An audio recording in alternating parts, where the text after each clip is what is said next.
বাংলাদেশের লেখক ও প্রকাশকদের new York বইমেলায় যোগ দেওয়ার আহ্বান জানিয়ে সংস্কৃতি বিষয়ক প্রতিমন্ত্রী কে.এম. খালিদ বলেছেন, আগামীতে বহির্বিশ্বে বাংলা বইমেলার প্রসার ঘটাতে মুক্তধারা নিউ ইয়র্ক আয়োজিত বইমেলার সঙ্গে যুক্ত হচ্ছে সংস্কৃতি বিষয়ক মন্ত্রণালয়। বাংলা একাডেমিতে আয়োজিত বহির্বিশ্বে বাংলা বইমেলা ও মুক্তধারা নিউ ইয়র্ক শীর্ষক আলোচনা সভায় প্রধান অতিথির বক্তব্যে তিনি কথা বলেন। গত 25 ফেব্রুয়ারি শুক্রবার শাহ গ্রুপের সহযোগিতায় বাংলা একাডেমির কবি শামসুর রহমান মিলনায়তনে বাংলাদেশ রাইটার্স ক্লাবের আয়োজনে আলোচনা সভা অনুষ্ঠিত হয়। অভিবাসী বাঙালি সমাজ ও আন্তর্জাতিক পরিমণ্ডলে বাংলাদেশের মুক্তিযুদ্ধের চেতনা ও বাংলা ভাষার গুরুত্ব তুলে ধরার উদ্দেশ্য নিয়ে 1992 সালে প্রতিষ্ঠিত হয়েছিল মুক্তধারা নিউ ইয়র্ক। প্রতিষ্ঠার পর থেকে আমেরিকায় প্রতি বছর নিউ ইয়র্ক বইমেলা ও বাংলাদেশ উৎসবের আয়োজন করে আসছে প্রতিষ্ঠানটি। এই বইমেলা ঘিরে আমেরিকায় প্রতি বছর বাঙালি লেখক, প্রকাশক ও পাঠকের মহামিলন ও চিন্তার যোগসূত্র তৈরি হয়।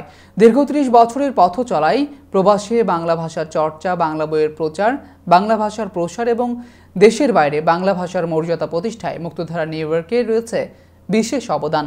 মুক্তধারা নিউ ইয়র্কের এই অবদানের কথা স্বীকার করে বাংলা একাডেমির কবি শামসুর রহমান মিলনায়তনে অনুষ্ঠিত হলো বহির্বিশ্বে বাংলা বইমেলা ও মুক্তধারা নিউ ইয়র্ক শীর্ষক আলোচনা সভা। আলোচনা সভায় প্রধান অতিথি ছিলেন সংস্কৃতি বিষয়ক মন্ত্রণালয়ের প্রতিমন্ত্রী কে.এম. খালিদ। মুক্তধারা ফাউন্ডেশন অনেককে যুক্ত করেছে তাদের সঙ্গে এবং তারা এই মূল ধারার সঙ্গে যোগাযোগের জন্য অনেক গুরুত্বপূর্ণ কাজ করেছে। তাদেরই উদ্যোগে আপনারা দেখেছেন যে অনেকগুলো কাজ করেছে বাংলাদেশের সংস্কৃতিকে বিদেশে তুলে ধরার জন্য। সুতরাং আমরা মনে করব এই ধরনের বইমেলা এবং আরো অন্যান্য জিনিস, যেমন প্রতি বছর 21শে ফেব্রুয়ারি পালন করা মধ্যরাতে জাতিসংঘের সামনে, এইসব কাজের মধ্য দিয়ে বাংলা ভাষাকে, বাংলা সংস্কৃতিকে তারা বিদেশে তুলে আনছেন।